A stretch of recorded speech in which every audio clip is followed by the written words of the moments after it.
Thanks for watching Heavy Metal Hustle. Today we're going to go over my story. So, from bartender to business owner, we are going to rewind.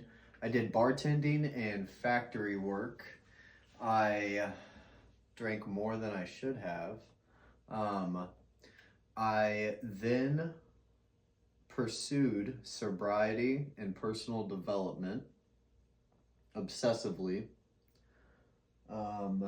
After about 2 months of sobriety and studying personal development, I realized that working at a factory would not cut it. That if I wanted financial freedom, I would have to do more. So I left.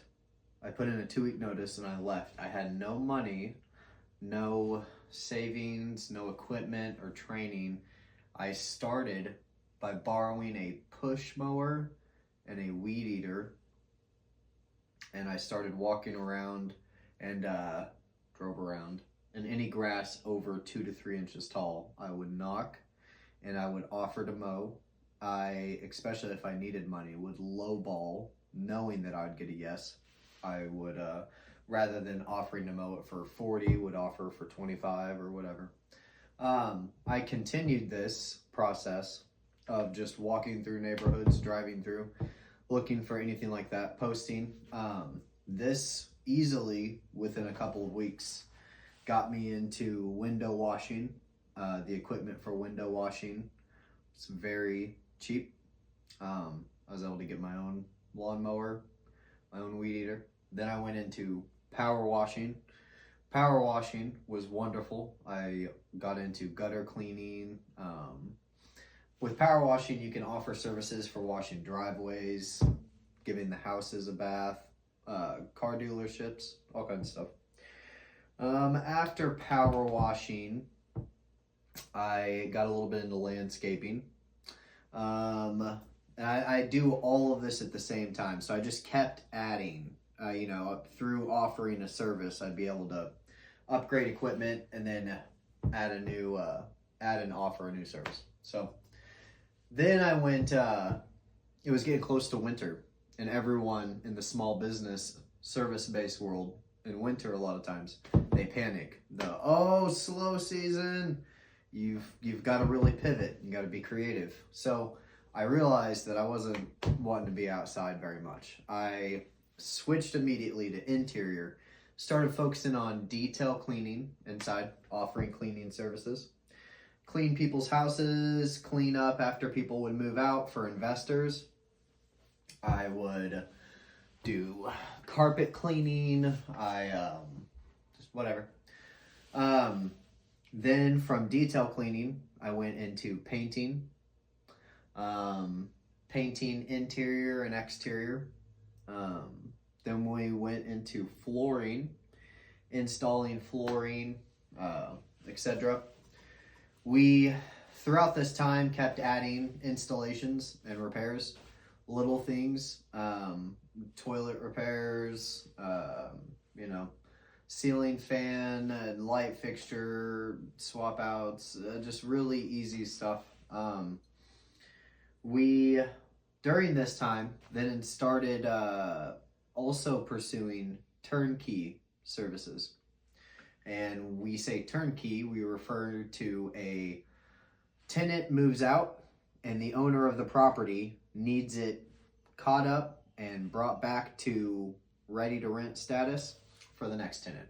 So I got good at walking in and I would make a big list of, okay, well, you'll need detail cleaning, we'll need new outlet covers and light switch covers, ceiling fans and light fixtures, and you'll need to switch out carpet and install flooring, and we'll paint and do touch-ups and whatever else, etc. It'll take 3 weeks. We're going to do all the services ourselves.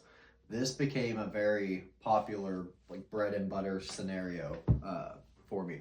I, coming from a little bit of a service and sale world, am very good at upsells and add-ons. So if I got a call to go and mow, I would also put in a bid to wash the windows, wash the house, to do paint touch-ups, to do this and that. I try and turn it into a bigger project. So from doing those turnkeys, we started doing remodels and stuff, and now we just do bigger versions of that. Our prime customers are investors, and we love that. Real estate investors.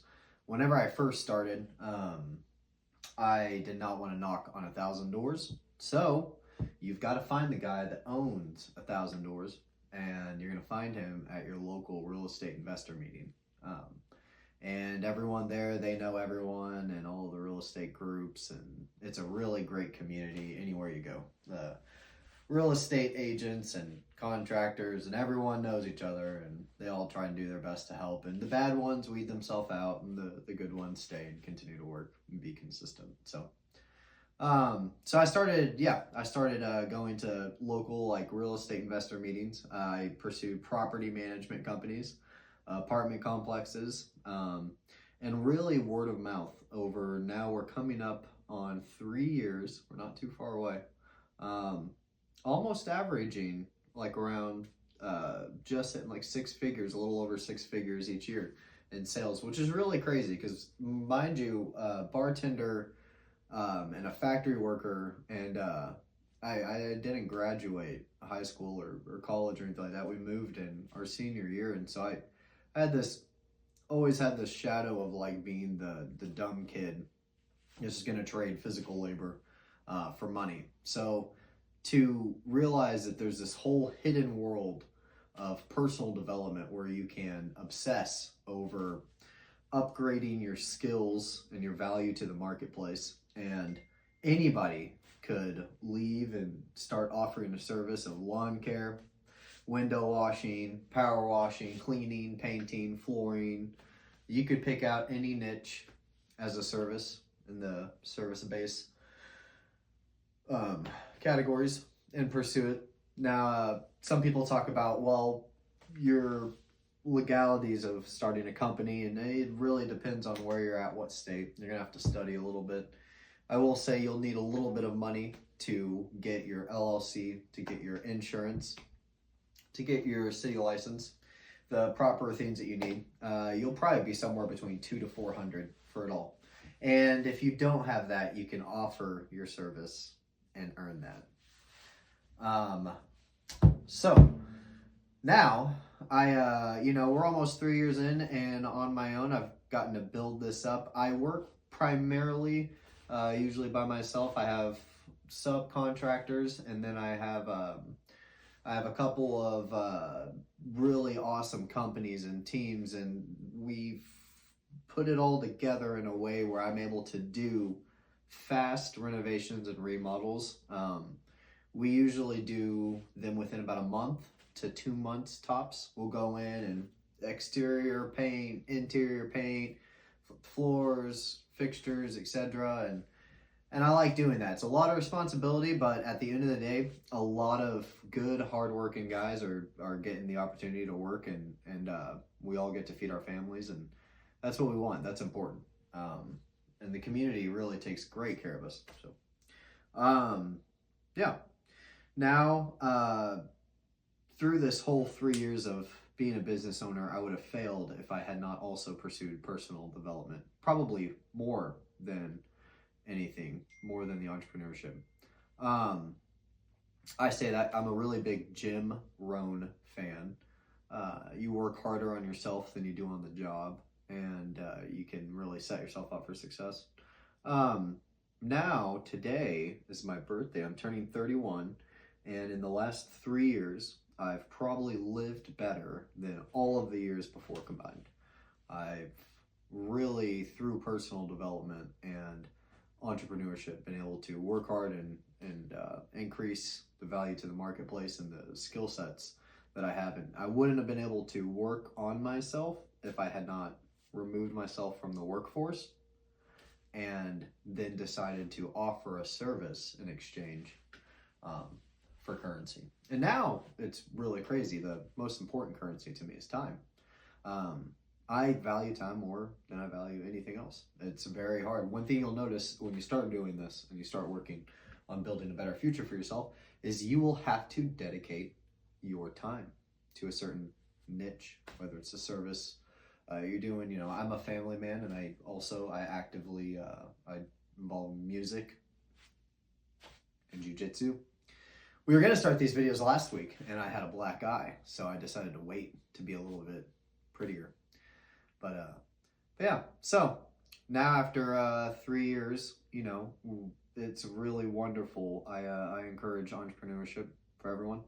That's my short story. I have all kinds of really, really fun, cool content ideas we're going to come up with. I'll go over the services.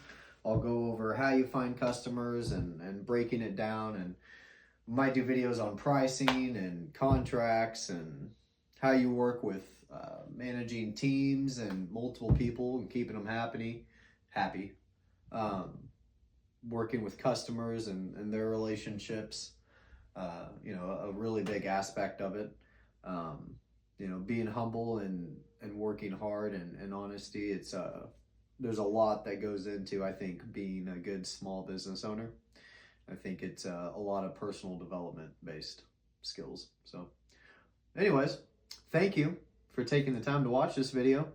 I am going to, I think, record something today, drum wise, so we'll see.